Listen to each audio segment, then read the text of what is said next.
Hello students, welcome to our YouTube channel Bhautiki. मेरा नाम है हितेश और आप देख रहे हैं भौतिकी। तो आज की क्लास में हम शुरू करेंगे एक नया टॉपिक जिसका नाम है स्पेक्ट्रोस्कोपी। स्पेक्ट्रोस्कोपी के बारे में हमने काफी बार पढ़ाई की है या फिर हमने पढ़ा था हमारे एटॉमिक स्पेक्ट्रा की सीरीज के अंदर। जब हम बात करें तो एटॉमिक स्पेक्ट्रा कहाँ से आता है, उसके अंदर हमने देखा कि वहां से एटॉमिक स्पेक्ट्रोस्कोपी की शुरुआत होती है। तो बेसिकली स्पेक्ट्रोस्कोपी है क्या? ओके, ये हमें क्या चीजें प्रोवाइड कराती है, कैसे वर्क करती है और इसकी इंपॉर्टेंस क्या है, ठीक है, और किस किस टाइप की, जैसे कि अलग अलग जगह पे अलग अलग स्पेक्ट्रोस्कोपी हमारी यूज होती है, तो वो कौन कौन सी है। आज की क्लास में हम बात करेंगे उन सभी के बारे में। तो फर्स्ट ऑफ ऑल क्या होता है, स्पेक्ट्रोस्कोपी है क्या? तो आज का हमारा टॉपिक होगा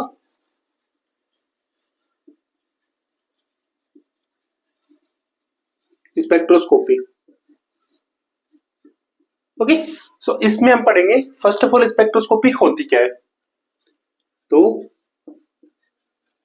it is a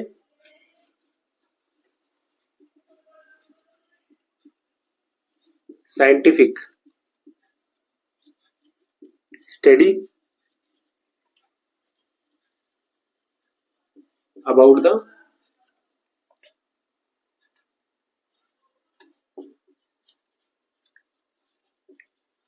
interaction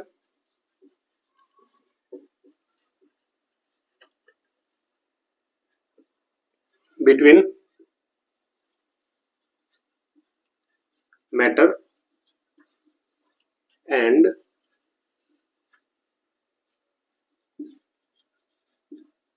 electromagnetic radiation।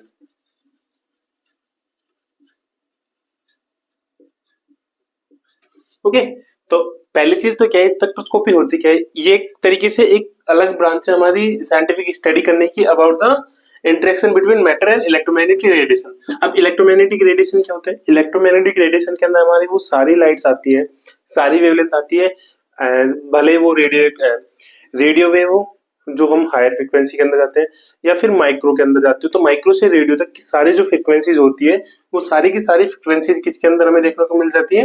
Electromagnetic radiation के अंदर। ठीक है, तो फर्स्ट ऑफ ऑल तो था इन दोनों के बीच की इंटरेक्शन को शो करता है स्पेक्ट्रोस्कोपी। एंड देन सेकंड चीज यहां से हमें मिलती क्या है, ठीक है, it reveals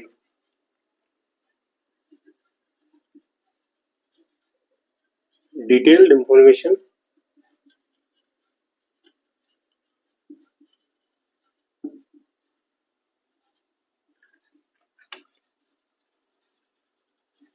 about the energy. और हम क्या देख रहे थे, बोर का मॉडल जो तुमने देखा था, बोर मॉडल के अंदर उसमें क्या देखा था कि जो क्वांटम में हम कन्वर्ट हो रहे हैं, तो क्वांटम में हम जब जा रहे हैं तो वहां पे एनर्जी कॉन्टिन्यूस ना होके डिस्क्रीट वे के अंदर है, और जो एनर्जी लेवल्स है वो भी क्या है, डिस्क्रीट लेवल के अंदर है। तो हम यहाँ पे क्या देखते हैं कि it reveals detail information about the energy levels, its structure and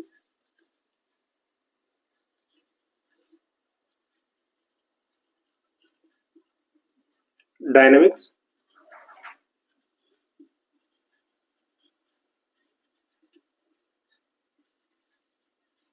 of atoms and molecules.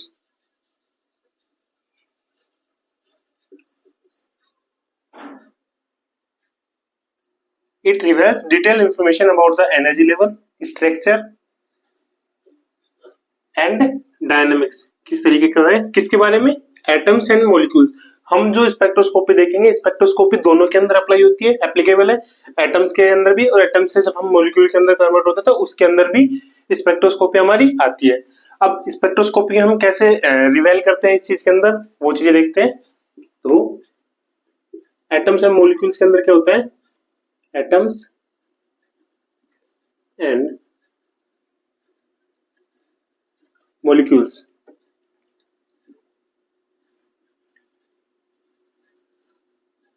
can absorb or emit discrete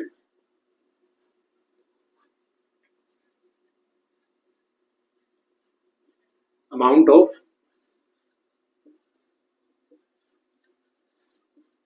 energy. Okay, ये क्या हुआ, discrete amount of energy emit करते हैं या फिर एब्जॉर्ब करते हैं। कब करते हैं,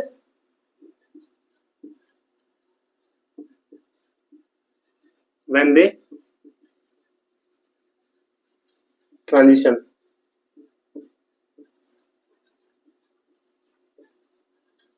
between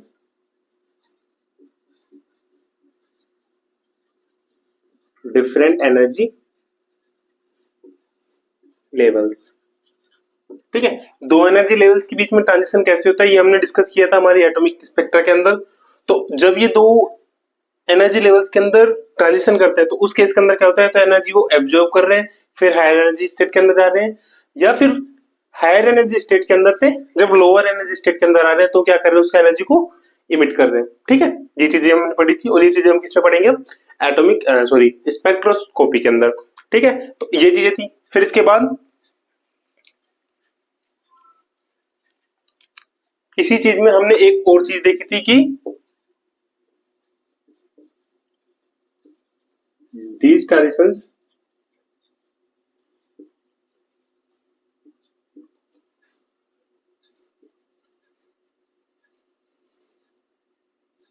corresponds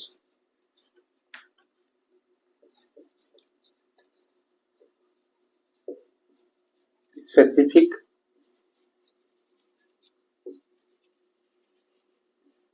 wavelength or we can say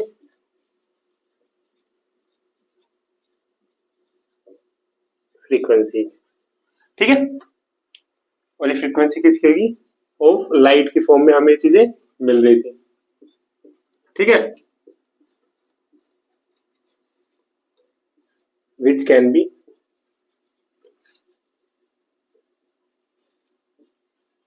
measured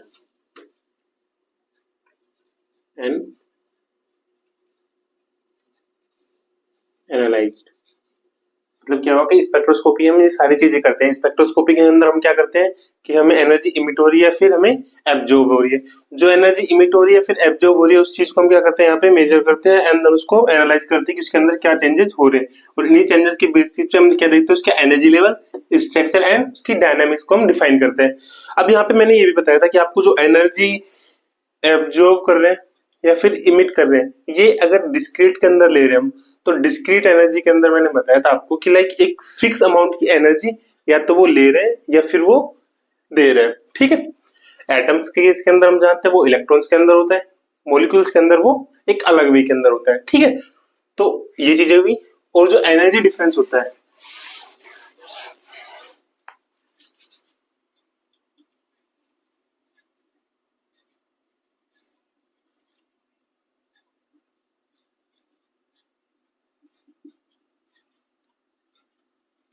energy difference basically क्या होता है यहाँ पे,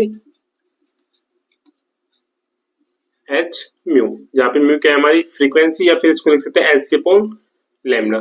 ठीक है, जो ये चीजें आता है हमारी किस में आती है, एनर्जी जूल के अंदर। ओके, जो एनर्जी डिफरेंस हम देखते हैं किसके अंदर होता है, या तो एच म्यू या फिर H C upon lambda, when mu is equal to क्या है, फ्रीक्वेंसी, एंड लैम्डा हमारे क्या हो जाएगा यहाँ पे, वेवलेंथ। ओके, इतना समझ में आ गया आपको। तो ये तो क्या था, स्पेक्ट्रोस्कोपी। अब स्पेक्ट्रोस्कोपी से हमें मिलता क्या क्या है, ठीक है, जी जी ये देख लेते हैं। ये तो कुछ हमारा बेसिक्स हुआ इसका।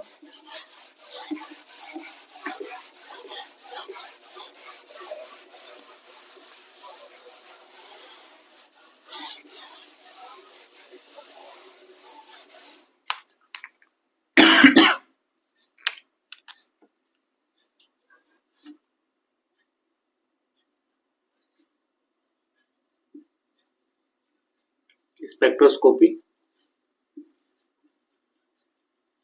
प्रोवाइड्स, क्या प्रोवाइड कराता है ये, फर्स्ट ऑफ ऑल ये बताता है हमें एटॉमिक स्पेक्ट्रा के बारे में, क्योंकि जब हम एटॉमिक स्पेक्ट्रा पढ़ रहे थे तो उस वक्त पे हमारी यही चीजें आ रही थी, जो भी हमारा रिजल्ट आ रहा था तब हम यही बात बोलते हुए आते कि वहां से हमें क्या मिला, एक बेसिक्स मिला, एक स्टार्ट मिली हमें स्पेक्ट्रोस्कोपी के लिए। ठीक है, तो यही चीजें बोलते आ रहे थे। तो यहाँ पे क्या हुआ, फर्स्ट तो हमारा आता है एटॉमिक स्पेक्ट्रा। ठीक है, एंड एटॉमिक स्पेक्ट्रा के अंदर हमने क्या देखा था, यहाँ पे क्या चीज हम पढ़ते हैं वो चीज हमारा होगा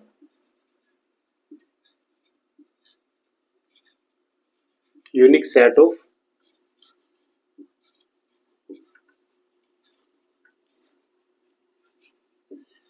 of spectral lines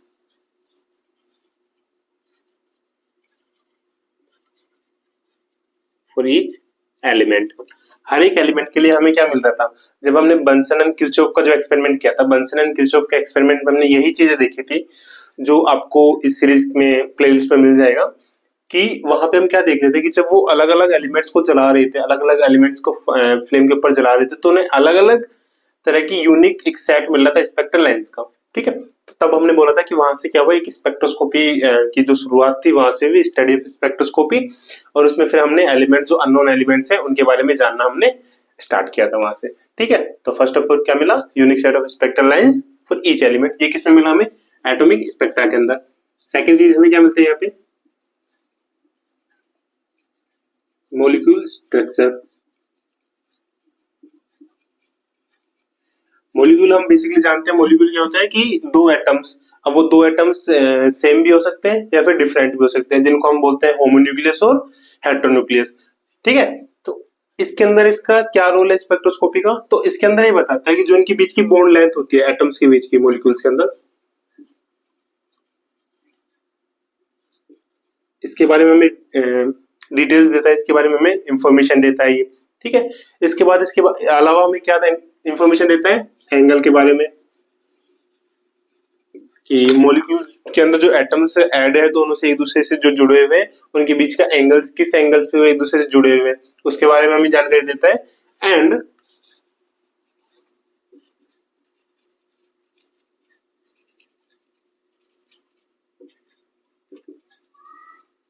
functional groups के बारे में हमें ये इंफॉर्मेशन प्रोवाइड कराता है। ठीक है, तो मॉलिक्यूल स्ट्रक्चर के अंदर हमें ये चीजें स्पेक्ट्रोस्कोपी हमें बताता है। थर्ड वन आता है हमारा जो हमने रिसेंट अभी कंप्लीट किया है, electronic configuration.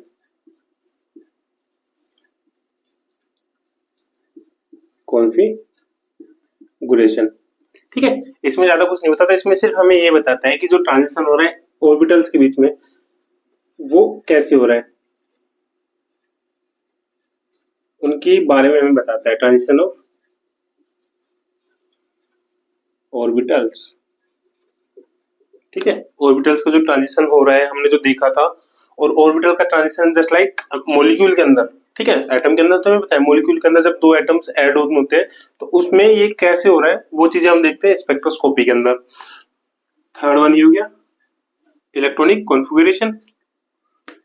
And fourth one जो होता है वो क्या होता है,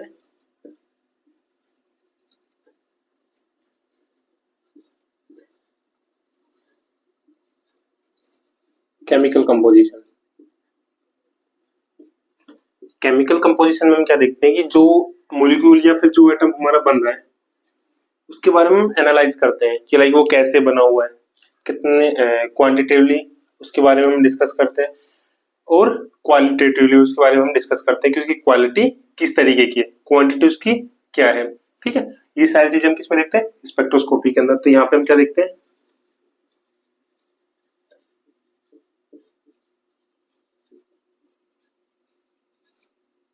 क्वांटिटेटिवली एंड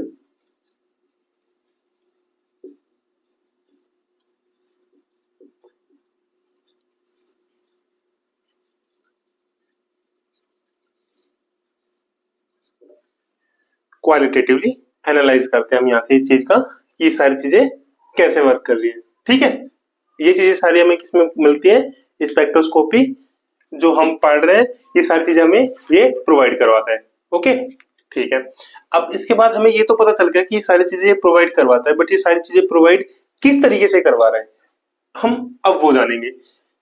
मतलब हमारा नेक्स्ट टॉपिक क्या होगा कि ये तो ठीक है, बट ये वर्क कैसे कर रहा है, ठीक है।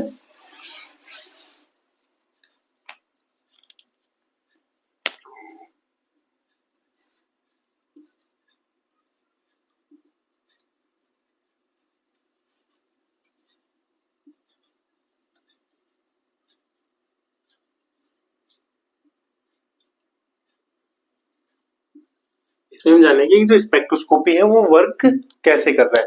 तो सबसे पहले तो हमें पता है कि हम क्या करते हैं कि कोई भी सैंपल हम लेते हैं, उस सैंपल के ऊपर हम क्या करते हैं, लाइट इमिट करते हैं, ठीक है। जब हम उसके ऊपर लाइट इमिट करते हैं तो लाइट इमिट करने के बाद क्या होता है कि वो उस एटम के ऊपर गिरेगी, तो वो जो सैंपल है वो क्या होता है, एक्साइट होता है।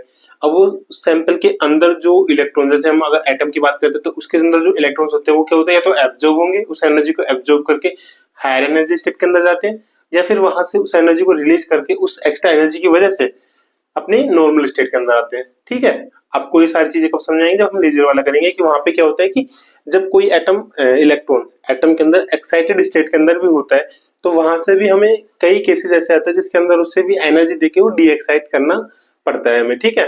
उसको हम बोलते हैं बेसिकली स्टिमुलेशन इमिशन, ठीक है। और जो खुद नॉर्मली अपने आप आ जाते हैं, डी एक्साइट हो गए नॉर्मल स्टेट के अंदर, उसको हम बोलते हैं स्पॉन्टेनियस इमिशन। वो हम बात करेंगे हमारे लेजर वाले चैप्टर के अंदर। तो ये वर्क कैसे करता है, ये इसका जो फर्स्ट पॉइंट होता है ये होता है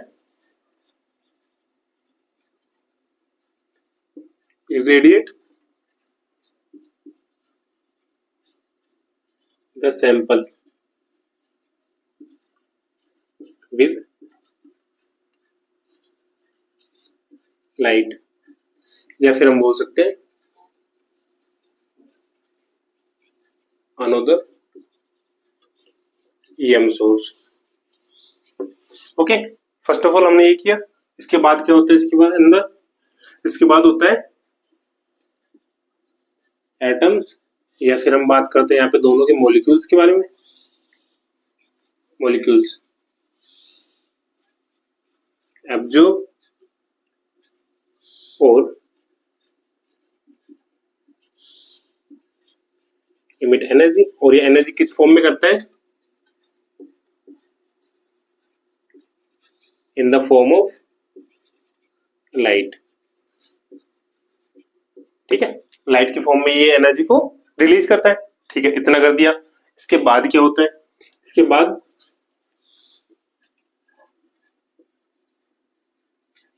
हम कहते हैं डिटेक्ट द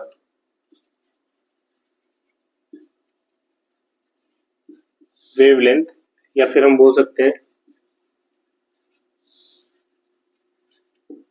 फ्रीक्वेंसीज ऑफ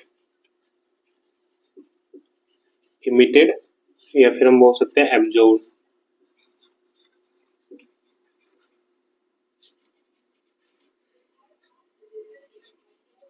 ठीक है।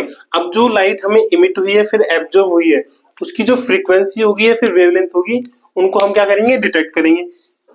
और डिटेक्ट हम किससे करते हैं, स्पेक्ट्रोमीटर से, ठीक है, कि वो किस वेवलेंथ की है या फिर किस फ्रीक्वेंसी की है, ठीक है। ये चीजें हम वहां करेंगे, डिटेक्ट करते हैं, ठीक है। ये तरह मिल गया। फिर हम उससे क्या करते हैं, जो हमें वो मिलता है उससे हम करते हैं एनालाइज द स्पेक्ट्रम। जो हमें स्पेक्ट्रम मिल रहा है वेवलेंथ का, फ्रीक्वेंसी का, उस स्पेक्ट्रम को हम कैसे करते हैं, एनालाइज करते हैं। और एनालाइज किस वे में करते हैं, हम उनके बीच में हम प्लॉट खींचते हैं, plot of intensity versus wavelength, या फिर हम बोल सकते हैं फ्रीक्वेंसी, ठीक है। इंटेंसिटी और वेवलेंथ के बीच का कर सकते हैं, या फिर इंटेंसिटी और फ्रीक्वेंसी के बीच का कर सकते हैं। अब आप यहाँ पे कंफ्यूजन हो रहे होंगे कि वेवलेंथ ले या फिर फ्रीक्वेंसी ले। आप दोनों में से कोई भी ले सकते हैं, बिकॉज ऑफ इन दोनों के बीच में एक रिलेशन होता है। रिलेशन क्या होता है, फ्रीक्वेंसी इक्वल टू होते हैं सी अपॉन में लैम्बडा, ठीक है। विल म्यू क्या है यहाँ पे, फ्रीक्वेंसी, लैम्बडा क्या है यहाँ पे, वेवलेंथ, एंड सी क्या है यहाँ पे, स्पीड ऑफ लाइट, जो कि कांस्टेंट होती है, ठीक है। तो इन दोनों का रिलेशन होता है। आप फ्रीक्वेंसी भी यूज कर सकते हैं या फिर आप वेवलेंथ भी यूज कर सकते हैं, ये सारी चीजें एनालाइज करने के लिए। अब ये चीजें हमें कर ली हमने, चलो हमने ग्राफ भी बना लिया, एनालाइज भी कर लिया, फिर इसके बाद ये काम करता है जो स्पेक्ट्रोस्कोपी की बात कर रहे हैं, ये हमें इंफॉर्मेशन देता है लास्ट में जो रिजल्ट देता है इसके स्ट्रक्चर के बारे में। ठीक है, स्ट्रक्चर के साथ जैसे मैंने बताया था स्टार्टिंग में डायनेमिक्स बताएगा इसका, और साथ के साथ हमें क्या बताएगा ये एनर्जी लेवल।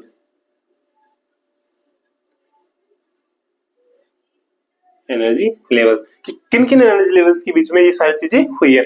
अब आपको अगर याद हो तो हमने हमारी क्लास में बात की थी कि वहां पे हमने देखा था कि आईआर स्पेक्ट्रम मिल रहा है हमें, आईआर रीजन, कहीं पे हमें यूवी रीजन मिल रहा है, कहीं हमें विजिबल रीजन मिल रहा है। तो उन सब के लिए कि वो सारी चीजें हमें अलग अलग वेवलेंथ ना लेनी पड़े, इसलिए हम पहले ही कौन सा सोर्स लेके चलते हैं, ईएम सोर्स लेके चलते हैं, जिसके अंदर ये सारी फ्रीक्वेंसी जो रेंज होती है वो सारा का सारा उसके अंदर आ जाती है। फिर जब हम स्पेक्ट्रोस्कोपी के अंदर जब स्टडी करते हैं तो हम अपने अकॉर्डिंग जो वेवलेंथ आती है उसको हम उसके अकॉर्डिंग सेट कर लेते हैं कि ये वेवलेंथ इस पर्टिकुलर रीजन के लिए है। ठीक है, तो इस वजह से हमारा जो सबसे हेल्पफुल जो सोर्स होता है वो क्या होता है, ईएम सोर्स होता है, इलेक्ट्रोमैग्नेटिक सोर्स, या फिर हम इसको बोलते हैं इलेक्ट्रोमैग्नेटिक रेडिएशन। ठीक है, तो ये सारी चीज हमने यहाँ पे देखी कि स्पेक्ट्रोस्कोपी वर्क कैसे कर रहे हैं। इसका हुआ हमारे पास वर्किंग आ गई, इससे हमें क्या चीजें मिलती है, ये चीजें आ गई। अब आपके दिमाग में आ रहा होगा कि लाइक हम यहाँ पे एटम्स की बात कर रहे हैं, मॉलिक्यूल्स की बात कर रहे हैं, फिर एटम्स और मॉलिक्यूल्स में भी आ रहा है कि कुछ एब्जॉर्ब कर रहे हैं, कुछ इमिट कर रही है, या फिर हम मॉलिक्यूल्स की बात कर रहे हैं तो वहां पे क्या हो रहा है कि कुछ हमें बॉन्ड लेंथ के बारे में बता रही है, एंगल के बारे में बता रही है, और फिर फंक्शनल ग्रुप्स के बारे में बता रही है। तो ऐसा तो होगा नहीं कि लाइक एक ही में ही सारी स्पेक्ट्रोस्कोपी के अंदर सारी चीजें हमें मिलती हैं, क्योंकि साइंस के अंदर ऐसा कोई लॉ या फिर रूल है नहीं कि जहाँ पे सिर्फ एक रूल की वजह से हम पूरी फिजिक्स को डिफाइन कर सकें। ठीक है, तो ऐसे ही सेम चीज स्पेक्ट्रोस्कोपी के अंदर है। स्पेक्ट्रोस्कोपी के अंदर भी इसके कुछ पार्ट्स हैं, इसके कुछ टाइप्स हैं, जहाँ पे हर टाइप के अंदर हमें एक अलग इंफॉर्मेशन देखने को मिलती है, एक अलग हमें वहां से रिजल्ट देखने को मिलता है। ठीक है, तो अब बात करते हैं हम इसके टाइप्स की कि स्पेक्ट्रोस्कोपी के कौन कौन से टाइप्स हैं और वहां से हमें क्या क्या देखने को मिलते हैं। यहाँ पे हम करेंगे एक short briefing about the types of spectroscopy and then after this video next video से हम, या फिर हम बोल सकते हैं हमारी नेक्स्ट क्लास से हम हर टाइप को वन बाय वन लेके हम उनके बारे में डिटेल एनालिसिस करेंगे कि लाइक ये टाइप काम कैसे करते हैं। ठीक है, तो फोर्थ पॉइंट हमारा क्या होगा, types of spectroscopy. Okay, types की बात कर लेते हैं हम। इन टाइप्स में जो हमारा फर्स्ट टाइप आता है, पहला टाइप हमारा आता है एटॉमिक स्पेक्ट्रोस्कोपी, जो कि नॉर्मली हम अभी देखते हैं, एटॉमिक स्पेक्ट्रोस्कोपी। ठीक है, एटॉमिक स्पेक्ट्रोस्कोपी, एटॉमिक स्पेक्ट्रोस्कोपी के अंदर क्या देखते हैं, जो एनर्जी का ट्रांजिशन हो रहा है, एनर्जी ट्रांजिशन इलेक्ट्रॉन के अंदर जो हो रहा है, इलेक्ट्रॉन्स का जो ट्रांजिशन हो रहा है एनर्जी का किसके अंदर, एटम्स के अंदर, उसके बारे में हम यहाँ पे स्टडी करते हैं। तो इसमें क्या देखते हैं, स्टडी ऑफ एनर्जी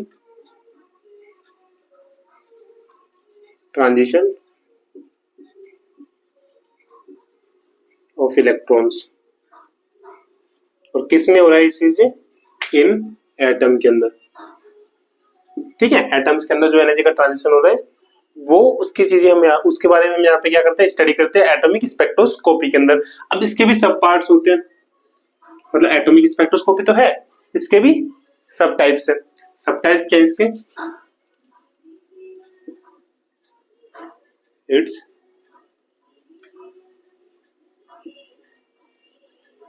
सब टाइप्स, और उसमें कौन कौन से आते हैं हमारे, फर्स्ट वन आता है इमिशन स्पेक्ट्रोस्कोपी।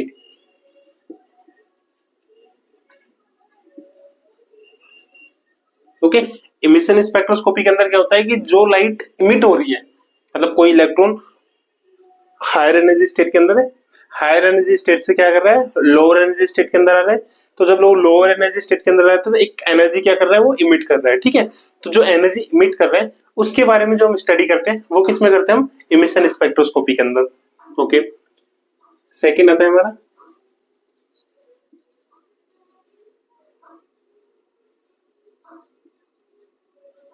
एब्जॉर्प्शन।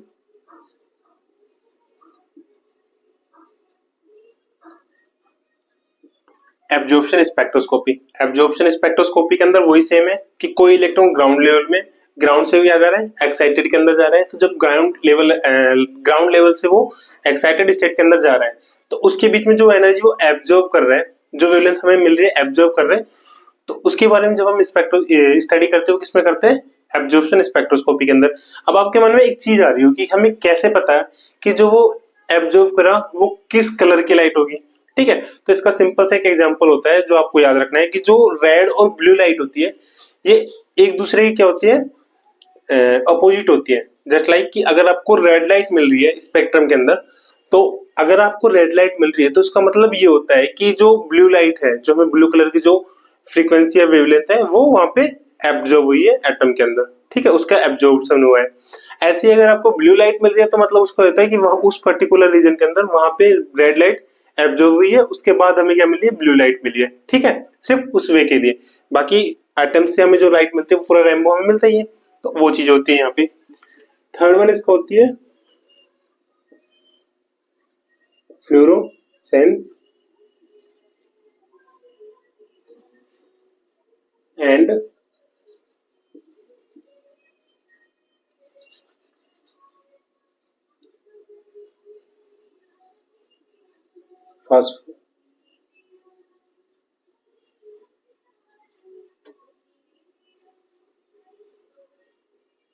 फास्फोरेसेंस और स्पेक्ट्रोस्कोपी।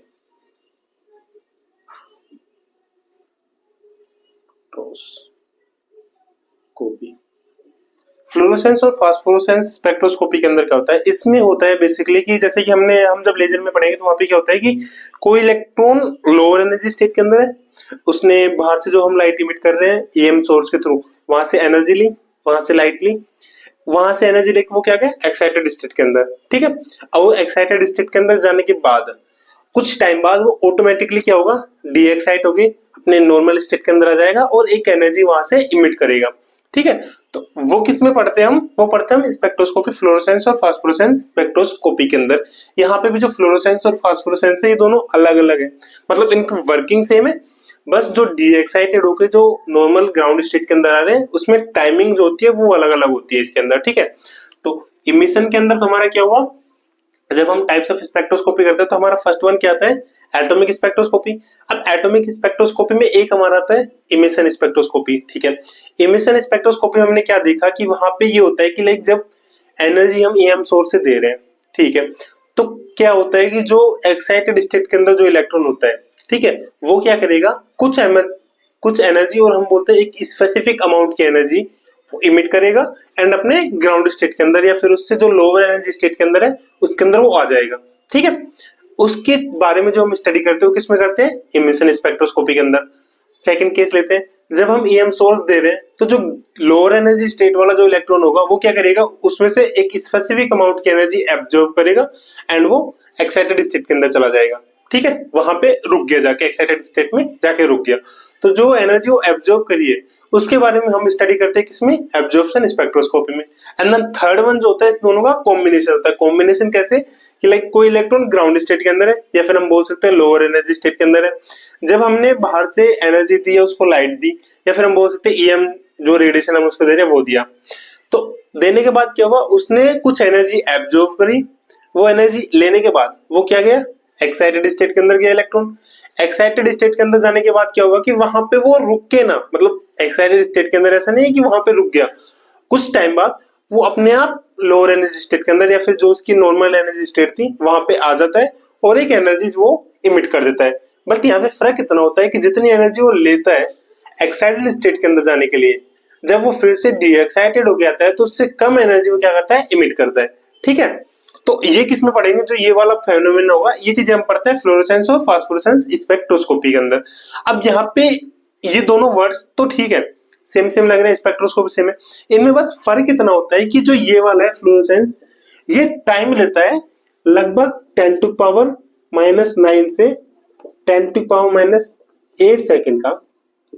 मतलब 10⁻�9 से 10⁻⁸ सेकंड तक वो एक्साइटेड स्टेट के अंदर रुकेगा, फिर ऑटोमेटिकली डी एक्साइटेड स्टेट के अंदर आके एनर्जी इमिट कर देगा। ऐसे ही जो फास्फोरोसेंस होता है उसके अंदर भी प्रोसेस सेम होता है, बस ये टाइम लेता है कुछ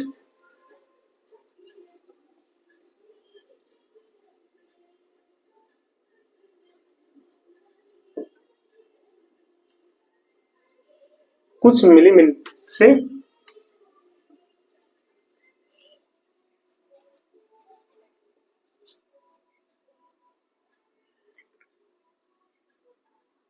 फ्यू मिनट्स टू मिनट्स। ठीक है, मतलब ये क्या लेता है कि कुछ मिलीमिनट से टाइम लेके हुए मिनट, 1 मिनट का या 2 मिनट का ऐसे भी टाइम ले सकता है इसके अंदर अपने आप फिर से अपने ग्राउंड लेवल के अंदर आने के लिए। तो ये था हमारा एटॉमिक स्पेक्ट्रोस्कोपी। अब इसके बारे में डिटेल हम बाद में पढ़ेंगे कि ऐसा क्या होता है, इसके अंदर क्या चीजें हम पढ़ते हैं, क्या निकलता है। ठीक है, अभी के लिए इतना ही। नेक्स्ट जो हमारा टाइप होता है वो क्या होता है हमारा मॉलिक्यूल स्पेक्ट्रोस्कोपी।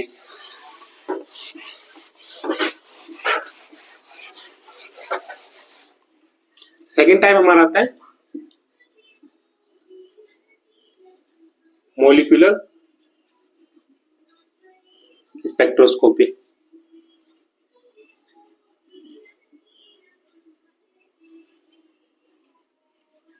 ठीक है, मोलिकुलर स्पेक्ट्रोस्कोपी हम क्या देखते हैं, वही देखते हैं, सेम चीजें। ट्रांजिशन देखेंगे, अब की बार ट्रांजिशन किसके अंदर होगा, मोलिक्यूल्स के अंदर होगा।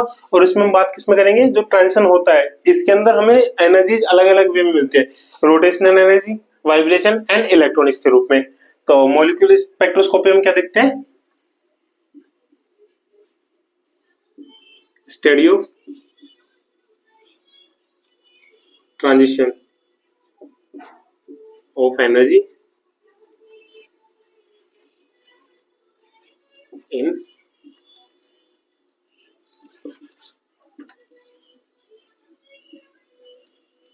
molecules including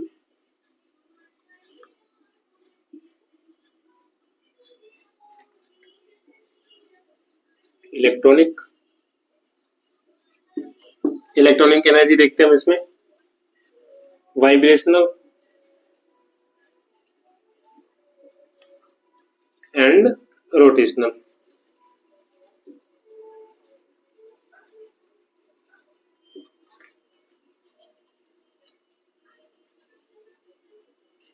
ठीक है, मोलिकुलर स्पेक्ट्रोस्कोपी के अंदर क्या देखते हैं हम, वही सेम ट्रांजिशन की बात करेंगे, एनर्जी ट्रांजिशन। ठीक है, बट यहाँ पे हम इंक्लूड करेंगे जब मोलिक्यूल्स की बात आती है, तो मोलिक्यूल्स के अंदर बेसिकली क्या होता है, दो एटम्स क्या होते हैं, एड ऑन होते हैं। ठीक है, अब इसमें क्या होगा, रोटेशन भी होगा, 3D के अंदर है तो वाइब्रेशन भी होगा, क्योंकि दो एटम्स अगर जुड़े तो उनमें वाइब्रेट भी होता है। एंड इलेक्ट्रॉनिक का क्या केस है यहाँ पे, वो चीज हम देखेंगे मोलिकुलर स्पेक्ट्रोस्कोपी में। अब जैसे कि एटॉमिक स्पेक्ट्रोस्कोपी था, सेम यहाँ पे भी इसके क्या होते हैं, कुछ टाइप्स होते हैं। तो इट्स सब टाइप्स, और उनके अंदर कौन कौन से आते हैं, जो फर्स्ट वन हमारा आता है वो आता है हमारा रोटेशनल स्पेक्ट्रोस्कोपी।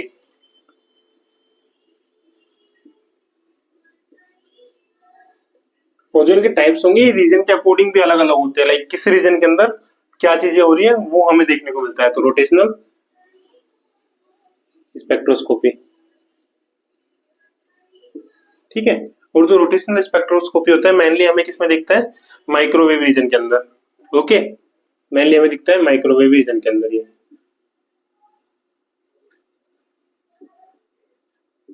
ठीक है, अब इसमें हम क्या पढ़ाई करते हैं, जो रोटेशनल स्पेक्ट्रोस्कोपी है माइक्रोवेव रीजन के अंदर हमें देखने को मिलेगा।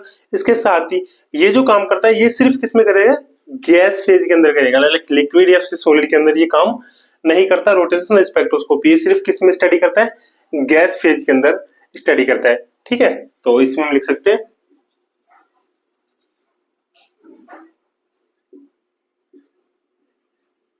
Only gas phase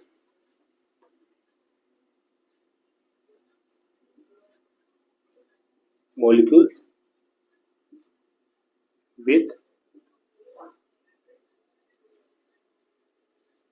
permanent dipole moment. ठीक है, ये चीज देते हैं। और फिर हमें रोटेशनल स्पेक्ट्रोस्कोपी से मिलता क्या क्या है। ठीक है, मेन चीज तो हमें ये ना कि स्पेक्ट्रोस्कोपी हम पढ़ क्यों रही है, क्योंकि हमें वहां से आउटपुट चाहिए। इससे हमें आउटपुट क्या मिलता है, gives information about bond length and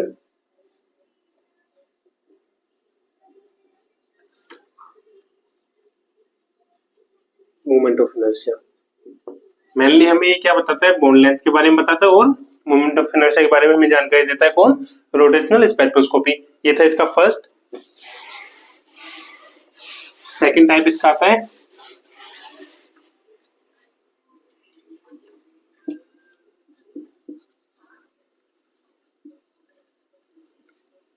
vibrational spectroscopy.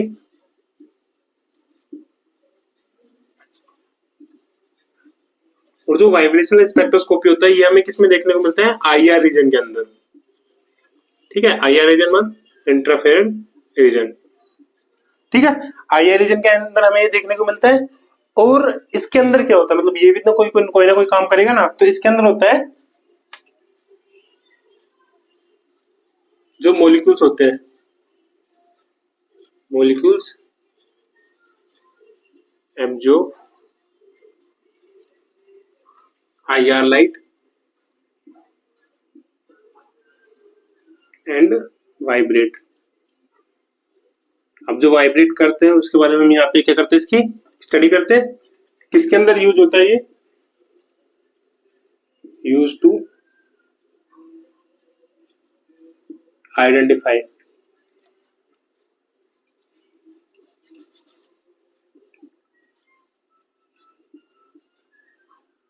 Functional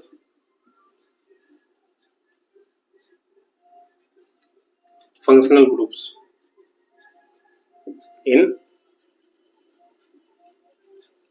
molecules के अंदर जो फंक्शनल ग्रुप है उनके बारे में हमें क्या देता है, ये जानकारी देता है। कौन देता है, वाइब्रेशनल स्पेक्ट्रोस्कोपी। ठीक है, सेकंड वन हुआ। थर्ड वन जो आता है, थर्ड वन हमारा क्या आएगा, रमन स्पेक्ट्रोस्कोपी। और रमन से पहले हम देखते हैं यहाँ पे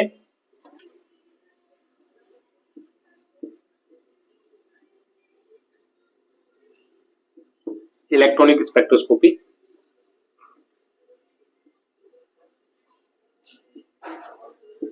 इलेक्ट्रॉनिक स्पेक्ट्रोस्कोपी जो होता है बेसिकली हमें किसमें मिलता है, ये दो रीजन के अंदर हमें देखने को मिलता है, यूवी और विजिबल रीजन के अंदर हमें ये चीजें देखने को मिलती है, यूवी और विजिबल रीजन। ठीक है, दो रीजन के अंदर हमें ये चीजें देखने को मिलती है। और यहां से जो हम देखते हैं वो क्या देखते हैं, इलेक्ट्रॉन का जो ट्रांजिशन होता है, इलेक्ट्रॉन ट्रांजिशन इन मॉलिक्यूल्स, वो चीजें हम यहाँ पे देखने को मिलते हैं। ठीक है, तो यहाँ पे हम क्या देखने को मिलते हैं, इलेक्ट्रॉन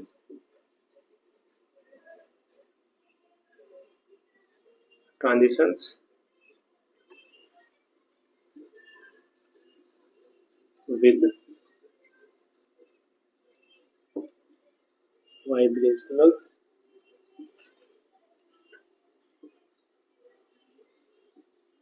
स्ट्रक्चर।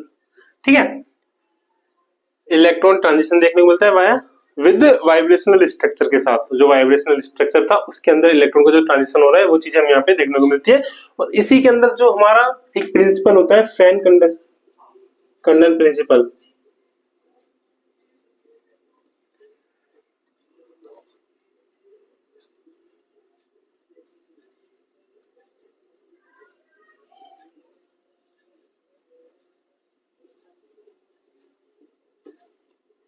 वो इसी में अप्लाई होता है। वो क्या है, वो जब हम पर्टिकुलर टॉपिक को हम लेके चलेंगे तो इसके बारे में जब हम स्टार्टिंग से पढ़ाएंगे, बेसिक टू एडवांस जब इसको लेके जाएंगे हम कि इसके बारे में है क्या, कहाँ से शुरू होता है, कहाँ तक ये जाता है, कौन कौन सी इन्फॉर्मेशन हमें देता है, उसके बारे में सारी चीज देखेंगे। प्रिंसिपल होता क्या है और ये इलेक्ट्रॉनिक स्पेक्ट्रोस्कोपी में क्या फर्क है और क्या ये वर्क कर रहा है। ठीक है, तो ये सारी चीजें हम देखेंगे उसके अंदर। तो थर्ड वन हुआ हमारा इलेक्ट्रॉनिक स्पेक्ट्रोस्कोपी। फिर इसी के अंदर मॉलिक्यूल स्पेक्ट्रोस्कोपी में हमारा फोर्थ पार्ट आता है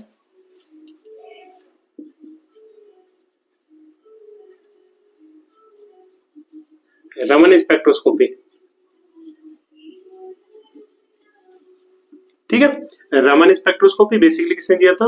ये आया था हमारे पास 1928 के समथिंग। ओके, 1918 के 28 के समथिंग आया था। और इसके अंदर हम क्या पढ़ते हैं? इसके अंदर हम पढ़ते हैं बेसिकली स्कैटरिंग के बारे में। जो हमारा फर्स्ट टाइम स्कैटरिंग है, मतलब हमारे जो नॉर्मली होता है हमें क्या मिलता है? इलास्टिक स्कैटरिंग मिलती है। बट इलास्टिक स्कैटरिंग वही होता है ना कि फिजिक्स के अंदर कोई भी लॉ जो होता है वो 100% एप्लीकेबल नहीं होता है। ठीक है, या फिर हम फिजिक्स में ना देख के यूनिवर्सल अगर हम देखते हैं तो कोई भी चीज क्या होती है 100% एप्लीकेबल नहीं होती है। वही चीज यहाँ पे इसने देखी रमन स्पेक्ट्रोस्कोपी के अंदर। इसने क्या देखा कि लाइक जब हम एनर्जी इमिट कर रहे हैं वहां से इमिट हो रही है फिर एब्जॉर्ब हो रही है, तो वहां पे क्या हो रहा है कि हम जो इन जनरल केस हमें देखने को मिल रहा था इलास्टिक स्कैटरिंग देखने को मिल रही थी, बट ठीक है इन्होंने उस इलास्टिक स्कैटरिंग को साइड करके जो वहां पे थोड़ा बहुत हमें या 1% या 0.1% में मान के चलते हैं, तो जो इन इलास्टिक स्कैटरिंग देखने को मिल रही थी लाइट की, उस चीज को इसने इस अपने स्पेक्ट्रोस्कोपी में इंक्लूड किया था। ठीक है, तो इसमें क्या देखा उन्होंने? ये जो स्पेक्ट्रोस्कोपी है किसके ऊपर बेस्ड है? बेस्ड ऑन इन इलास्टिक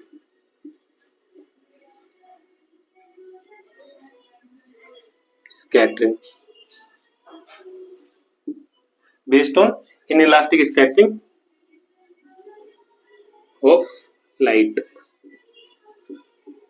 ठीक है, ये चीजें थी इसमें। अब ये चीजें पढ़ने में मतलब वही है ना, कहाँ पे यूजफुल है? Useful to study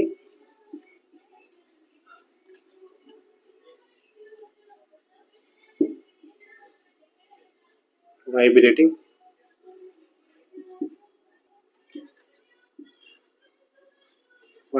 modes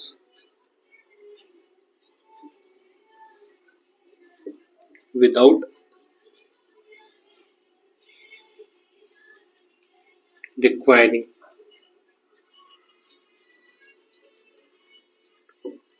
requiring dipole moment change।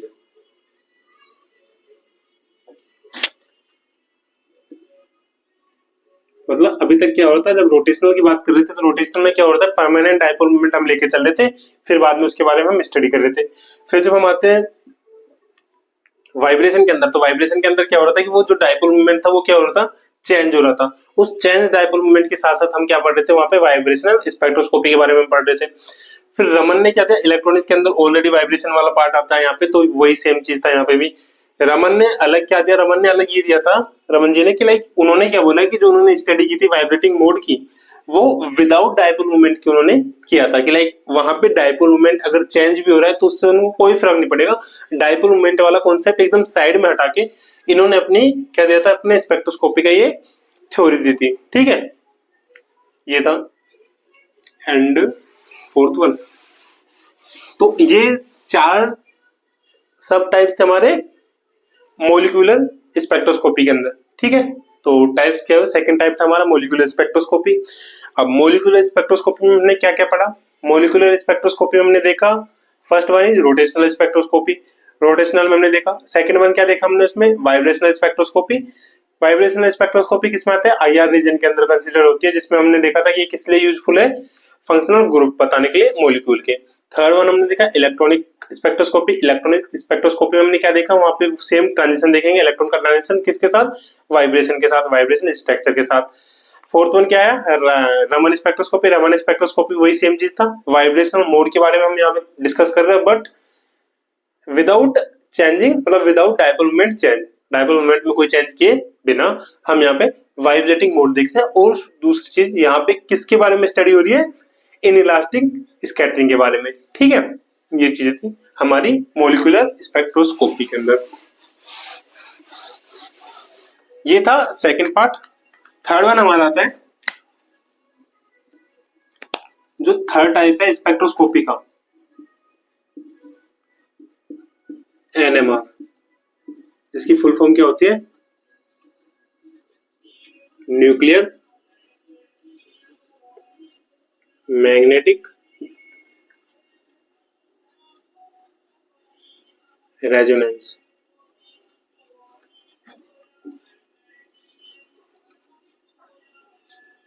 Spectroscopy. ठीक है, न्यूक्लियर मैग्नेटिक रेजोनेंस स्पेक्ट्रोस्कोपी। इसके अंदर क्या देखते हैं हम, जो इंटरेक्शन देखते हैं हम, इसके अंदर जो इंटरेक्शन होता है, मतलब मॉलिक्यूल के अंदर आ रहा है, इसके अंदर जो इंटरेक्शन होगा किसके अंदर होता है, न्यूक्लियर स्पिन के अंदर होता है, किसकी प्रेजेंस में, विद मैग्नेटिक फील्ड। ठीक है, तो यहाँ पे हम क्या देखते हैं, ये based on interaction of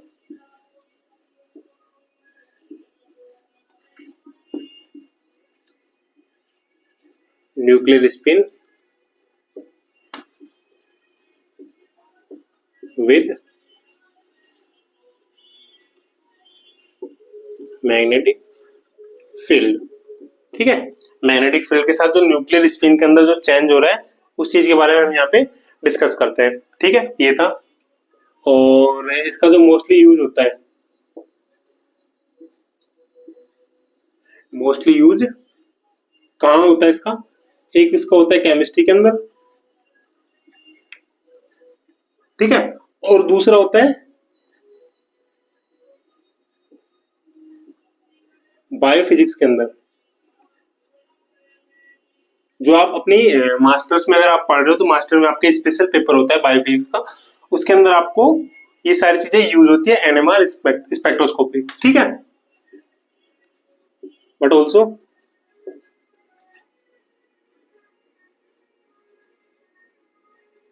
relevant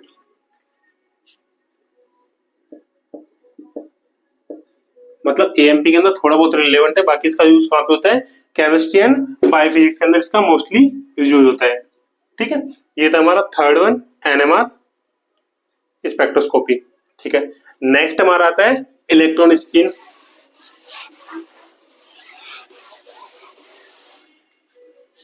fourth one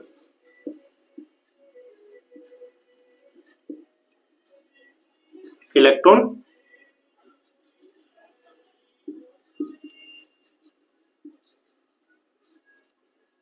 resonance spectroscopy, जिसको हम शॉर्ट में भी क्या बोल सकते हैं, ईएसआर स्पेक्ट्रोस्कोपी।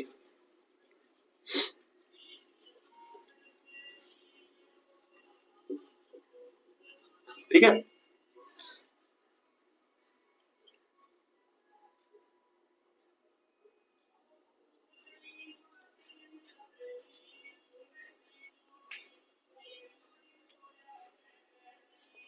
अब ये क्या काम आता है, यूज टू डिटेक्ट स्पीसीज, और स्पीसीज किसकी होंगी, विद अनपेड इलेक्ट्रॉन। ओके, यहाँ पे इसका यूज होगा।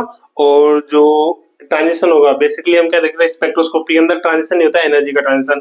यहाँ पे जो ट्रांजिशन होगा एनर्जी का, वो किसमें होगा,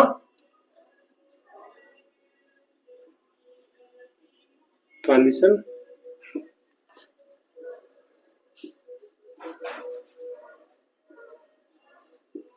बिटवीन स्पिन स्टेट। ठीक है, इन मैग्नेटिक फील्ड।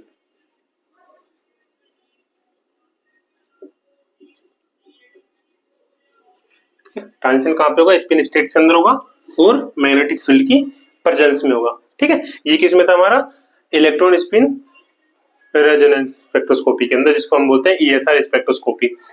फिर अगला आता है हमारा, वो अगला आता है हमारा photo electron spectroscopy. Photo electron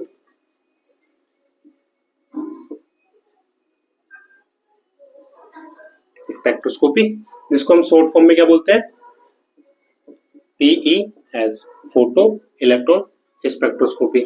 photo electron spectroscopy में बेसिकली हम बात करते हैं काइनेटिक एनर्जी की। काइनेटिक एनर्जी की बात करते हैं किसकी, इलेक्ट्रॉन की जो काइनेटिक एनर्जी होती है इजेक्ट होने के बाद, कहां से, एटम से या मॉलिक्यूल से इजेक्ट होने के बाद उसकी जो काइनेटिक एनर्जी होती है उसके बारे में यहाँ बात करते हैं इसमें फोटो इलेक्ट्रॉन स्पेक्ट्रोस्कोपी के अंदर। ओके, तो इसमें क्या आ जाएगा, स्टडी अबाउट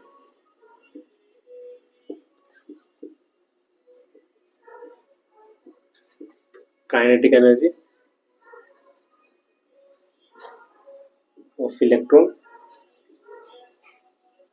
ठीक है, इजेक्टेड फ्रॉम एटम, या फिर हम बोल सकते हैं मॉलिक्यूल्स के अंदर। ठीक है, ये चीजें थी। और ये तो स्टडी करा, देती क्या है हमें, मतलब इंफॉर्मेशन क्या देता है हमें, गिव्स डायरेक्ट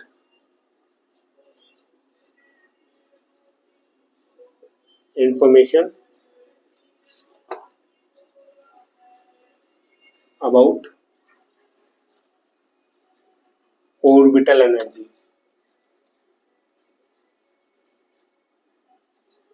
डायरेक्ट इंफॉर्मेशन देता है किसके बारे में, ऑर्बिटल एनर्जीज के बारे में हमें क्या देता है, डायरेक्ट इंफॉर्मेशन देता है। ठीक है, तो ये किस में पढ़ेंगे हम, फोटो इलेक्ट्रॉन स्पेक्ट्रोस्कोपी के अंदर।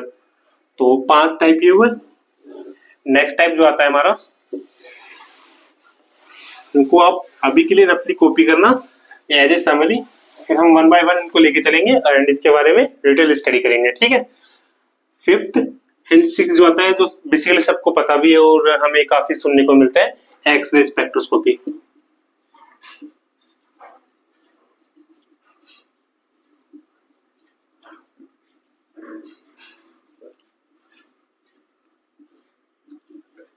ठीक है, अब एक्सरे स्पेक्ट्रोस्कोपी में क्या होता है, बेसिकली जो काम करता है, ये क्या करता है, जो ट्रांजिशन होता है इनर सेल के अंदर, जो इनर सेल्स होते हैं ना, इनर सेल्स, हाँ इनर सेल्स के अंदर जो ट्रांजिशन होता है उनके बारे में बेसिकली हम क्या करते हैं, एक्सरे स्पेक्ट्रोस्कोपी में उनके बारे में हम स्टडी करते हैं।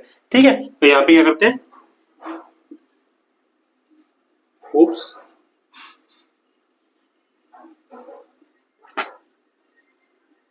inner cell electrons,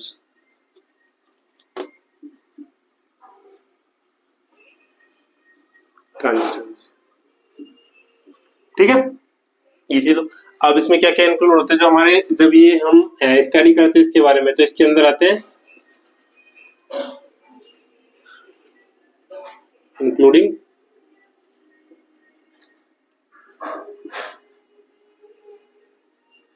x ray absorption,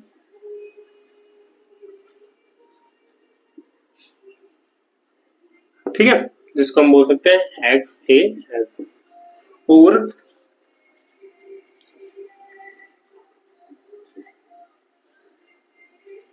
x ray emission जो हो जाएगा XAXES, स्पेक्ट्रोस्कोपी। ठीक है, जिसको हम क्या बोल सकते हैं, X-ray emission spectroscopy, X-ray absorption spectroscopy. X-ray emission के अंदर बेसिकली कहाँ पे यूज होता है, ये इनर सेल इलेक्ट्रॉन्स के लिए। ठीक है, तो हमने टाइप्स ऑफ स्पेक्ट्रोस्कोपी के अंदर क्या देखे, टाइप्स ऑफ स्पेक्ट्रोस्कोपी के अंदर देखे 6 टाइप्स के होते हैं। 6 टाइप्स में कौन कौन से होते हैं, फर्स्ट वन होता है एटॉमिक स्पेक्ट्रोस्कोपी। एटॉमिक स्पेक्ट्रोस्कोपी हमने देखे 3 parts, emission spectroscopy, absorption spectroscopy and the third one is fluorescence spectroscopy. फिर देखा हमने मॉलिक्यूलर स्पेक्ट्रोस्कोपी। मॉलिक्यूलर स्पेक्ट्रोस्कोपी में होते हैं 4 टाइप्स, कौन कौन से, rotational spectroscopy, vibrational spectroscopy, electronic spectroscopy and the fourth one is Raman spectroscopy. ठीक है, 4 हमने पढ़े। फिर उसके बाद हमने क्या देखा, उसके बाद हमने देखा एनएमआर स्पेक्ट्रोस्कोपी। एनएमआर स्पेक्ट्रोस्कोपी में हमने बेसिकली वहां पे किसके बारे में पढ़ते हैं, हम न्यूक्लियर स्पिन के बारे में। ठीक है, उसके बाद हमने देखा electron spin spectroscopy. Electron spin resonance spectroscopy में हम किसके बारे में बात करते हैं, स्पिन स्टेट्स की बात करते हैं। ओके, फिर हमने देखा फोटो इलेक्ट्रॉन स्पेक्ट्रोस्कोपी हम क्या किसकी बात करते हैं, वहां पर हम देखते हैं काइनेटिक एनर्जी की। काइनेटिक एनर्जी कौन से, उन इलेक्ट्रॉन्स की काइनेटिक एनर्जी जो एटम्स या मॉलिक्यूल से निकाल दिए गए हैं, इजेक्ट हो गए हैं वहां से, उनकी काइनेटिक एनर्जी के बारे में वहां पे स्टडी करते हैं और वहां से हमें क्या मिलने को मिलता है, देखने को मिलता है ऑर्बिटल्स की जो एनर्जी होती है उसके बारे में हमें वहां से इंफॉर्मेशन मिलती है। एंड द उसके बाद हम क्या करते हैं, last one is X-ray spectroscopy. X-ray spectroscopy basically कहाँ पे होती है, जो इनर सेल्स होती है, अंदर की सेल्स होती है एटॉमिक मॉलिक्यूल्स की, उनके अंदर के जो इलेक्ट्रॉन ट्रांजिशंस होते हैं उनके बारे में हम यहाँ पे स्टडी करते हैं। और वहां पे हमें दो चीजें देखने को मिलेंगी, या तो अंदर क्या हो रहा है, इनर सेल्स के अंदर एब्जॉर्ब एनर्जी लेके इलेक्ट्रॉन हायर एनर्जी स्टेट के अंदर जा रहा है, या फिर एनर्जी लूज करके या फिर इमिट करके लोअर एनर्जी स्टेट के अंदर आ रहा है। तो ये दो चीजें हम पढ़ते हैं जिनको हम क्या क्या बोलते हैं वहां पे, एक्सरे एब्जॉर्प्शन या फिर x ray emission.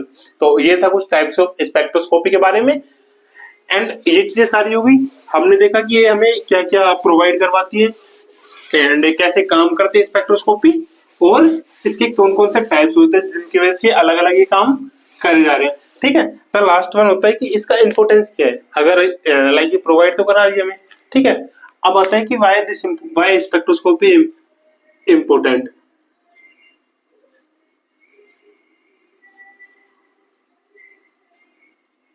Importance of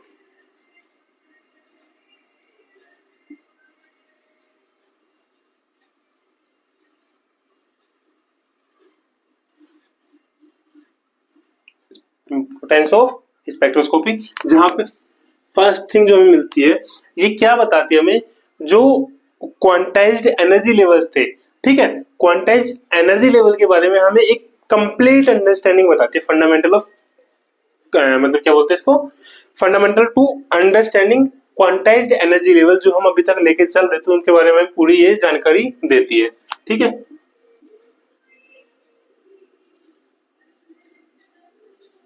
fundamental to understanding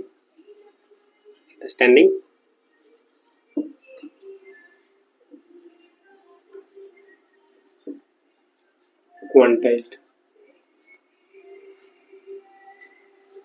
energy levels. ठीक है, फर्स्ट थिंग हमें ये चीजें बताती है ये। सेकंड हमें क्या होता है, एक्सपेरिमेंटली वेरिफिकेशन देती है किस चीज का, क्वांटम मैकेनिक्स का। जो क्वांटम मैकेनिक्स हम एटॉमिक स्पेक्ट्रा जो हम किसमें पढ़े थे, बोर मॉडल के अंदर पढ़ा था। बोर के बाद हमारा कौन सा, समरफील्ड।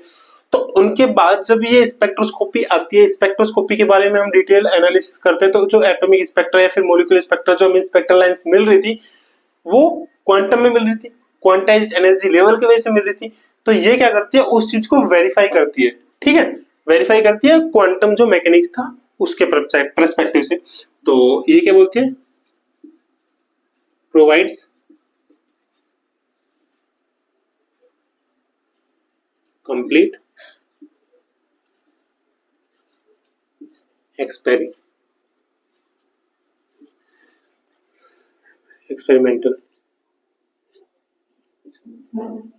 वेरिफिकेशन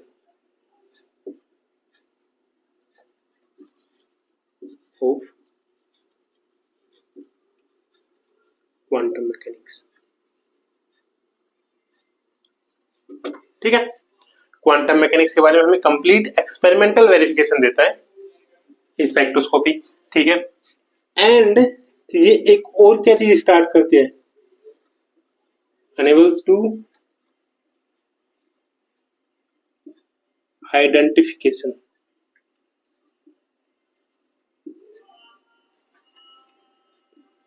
of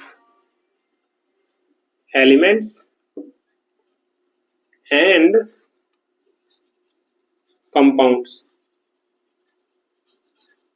ठीक है, even in distant स्टार। और डिस्टेंस स्टार्स के अंदर हम कैसे देखते हैं, वाया इमिशन, या फिर हम बोल सकते हैं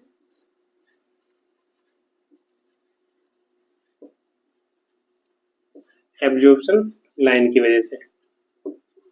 ठीक है, तो ये क्या था, इंपोर्टेंस था स्पेक्ट्रोस्कोपी का। स्पेक्ट्रोस्कोपी की वजह से हमें क्या पता चला, इसकी वजह से हमें पता चला बेसिकली जो क्वांटम मैकेनिक्स था उसका एक्सपेरिमेंटली वेरिफिकेशन देता है, वेरिफिकेशन दिया इसने। ठीक है, एनेबल किया, वहां से हमारी शुरुआत हुई। मैंने बताया नहीं था, बंसन और किरचॉफ ने एक्सपेरिमेंट किया, तो उसके बाद से हमारा शुरुआत होती है यहाँ से कि एलिमेंट जो अननोन एलिमेंट्स था उनकी खोज करने की। ठीक है, और उसकी खोज करने की जो एक्सपेरिमेंट हुई उसको हमने क्या दिया, स्टडी ऑफ स्पेक्ट्रोस्कोपी, वहां से निकल के आती है बंसन एंड किरचॉफ के एक्सपेरिमेंट से एटॉमिक स्पेक्ट्रा के अंदर। और ये कब होता है, 1859 के अंदर, 1859 के अंदर जब उन्होंने एक्सपेरिमेंट दिया था। तो वहां से ये identification of elements and compounds, elements हमारे नॉर्मली एटम्स के अंदर आते हैं एंड कंपाउंड्स क्या हो गए, मॉलिक्यूल एक तरीके से, ठीक है। इनके बारे में हमें जानकारी मिलती है यहाँ पे। और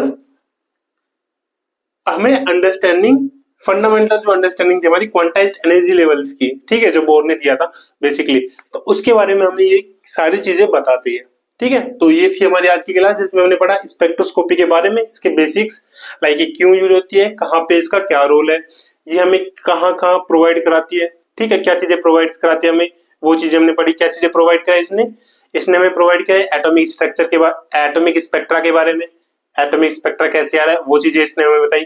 फिर इसने हमें बताई मॉलिक्यूलर जो स्ट्रक्चर है वो हमें बताई, मॉलिक्यूल्स का जो स्ट्रक्चर बन रहा है, ठीक है। थर्ड वन इसने बताया क्या, इलेक्ट्रॉन कॉन्फ़िगरेशन हमें इसने दिया, ठीक है।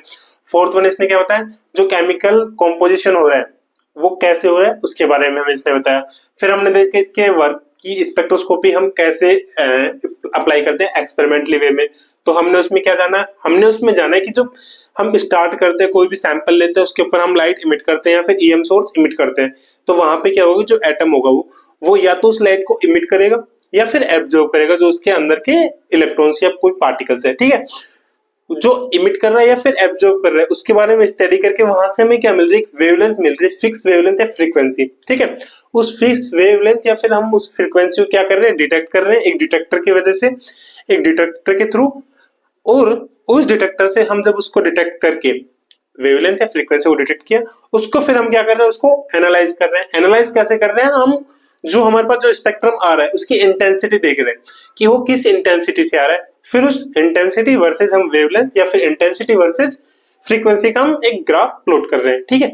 अब उस ग्राफ प्लॉट करने से हमारे पास जो रिजल्ट आते हैं वो रिजल्ट किस किस के लिए बताते हैं, हमें बताते हैं वो स्ट्रक्चर उस एटम या मॉलिक्यूल का, स्ट्रक्चर के साथ हमें बताता है उसकी डायनामिक्स, कौन क्या डायनामिक्स है उसकी, and then also energy levels, energy levels के बाद वो बताता है हमें, ठीक है। ये सारा इसका वर्क होता है स्पेक्ट्रोस्कोपी का। फिर हमने पढ़ा इसके बारे में, इसके टाइप्स, जो भी आपने देखे टाइप्स कौन कौन से होते हैं, 6 तरीके के टाइप्स होते हैं, कौन कौन से, atomic spectroscopy, molecular spectroscopy, molecular spectroscopy के एनएमआर जिसको हम nuclear magnetic resonance frequency spectroscopy बोलते हैं। फिर उसके बाद आता है इलेक्ट्रॉन स्पिन रेजोनेंस स्पेक्ट्रोस्कोपी, फिर photon electron spectroscopy and then final one X-ray spectroscopy, ये पढ़ा। फिर उसके बाद हमने क्या पढ़ा, इसके इंपोर्टेंस ऑफ स्पेक्ट्रोस्कोपी, इंपोर्टेंस में हमने क्या देखा, fundamental of understanding quantized energy levels. फिर उसके बाद provides complete experimental verification of quantum mechanics, मतलब अभी तक हमारे पास आ तो गया था क्वांटम मैकेनिक्स बट वो एक्सपेरिमेंटली नहीं आया था। उसके बाद हमने देखा कि enable to identify of elements and components even in the distance star, ये चीजें हमारी कब आ गई थी, ये चीजें हमारी आ गई थी 1859 के अंदर जब बंसन एंड किरचॉफ ने अपना एक्सपेरिमेंट दिया था, तब से फिर इसके बारे में स्टार्ट हो गई थी स्टडी करना, आइडेंटिफिकेशन, जो अननोन एलिमेंट्स या फिर अननोन कंपाउंड्स हैं उनके बारे में जानना हमने शुरू कर दिया था। तो ये थी हमारी आज की क्लास जहाँ पे हमने स्पेक्ट्रोस्कोपी के बारे में पढ़ा और इसके जो टाइप्स होते हैं उसके बारे में सिर्फ हमने शॉर्ट में पढ़ा कि लाइक ये किस किस के यूज होते हैं। अब उन टाइप्स को हम वन बाय वन लेके डिटेल में पढ़ेंगे कि उनके अंदर बेसिकली हो कैसे रहा है और वो हमें वो चीजें इंफॉर्मेशन दे कैसे रहे हैं, ठीक है। वो चीजें हम पढ़ेंगे हमारे आगे आने वाली क्लासेज के अंदर, वन बाई हमारे क्लासेज अब चलेंगे यहाँ पे स्पेक्ट्रोस्कोपी के ऊपर, जिसमें हम उनके बारे में जानेंगे। आज के लिए इतना ही। अगर आपको कोई भी डाउट है अभी भी स्पेक्ट्रोस्कोपी रिलेटेड, या फिर आपको लगता है कि इसकी जो हमने टाइप्स देखे, इन टाइप्स के अलावा भी इसके कोई टाइप्स हैं, 6 टाइप्स हमने देखे, इसके अलावा भी इसके टाइप्स हैं, तो कमेंट में जरूर बताना मेरे को कि कौन से वो टाइप्स अभी भी मैंने छोड़े हैं, ताकि हम उनको भी आगे अपनी क्लासेज में कवर कर पाए, ठीक है। तो आज के लिए इतना ही। ध्यान रखिए अपना और अपने अपनों का। और अगर आप इस चैनल पे नए हैं, ठीक है, अगर आप इस चैनल पे नए हैं तो इस चैनल को अभी सब्सक्राइब कर लेना, क्योंकि आज की क्लास में आपने देखा होगा कि हमने काफी चीजें इसमें डिटेल में डिस्क्राइब की है, डिटेल में नहीं ब्रीफली डिस्क्राइब की है, और टाइप्स हमने देखे यहाँ पे कि कौन कौन से टाइप्स हैं। आगे आने वाली वीडियोस में हम इन्हीं टाइप्स को 1 बाय 11 लेके इनके बारे में अलग से डिटेल हम इसके बारे में पढ़ाई करेंगे, ठीक है। तो वो वीडियोस आपसे मिस ना हो, इसके लिए अभी इस चैनल को सब्सक्राइब करना, बेल आइकन को जरूर दबाना, ताकि आपको वीडियो आते उसका नोटिफिकेशन जरूर मिल जाए। एंड तब तक कीप लर्निंग, ध्यान रखिए अपना और अपने अपनों का, और इस वॉर की सिचुएशन में अपने को और अपने परिवार को मजबूत बनाए रखना, वॉर से बिल्कुल ना घबराना। और अपनी पढ़ाई से बिल्कुल ना हटना। ओके, धन्यवाद।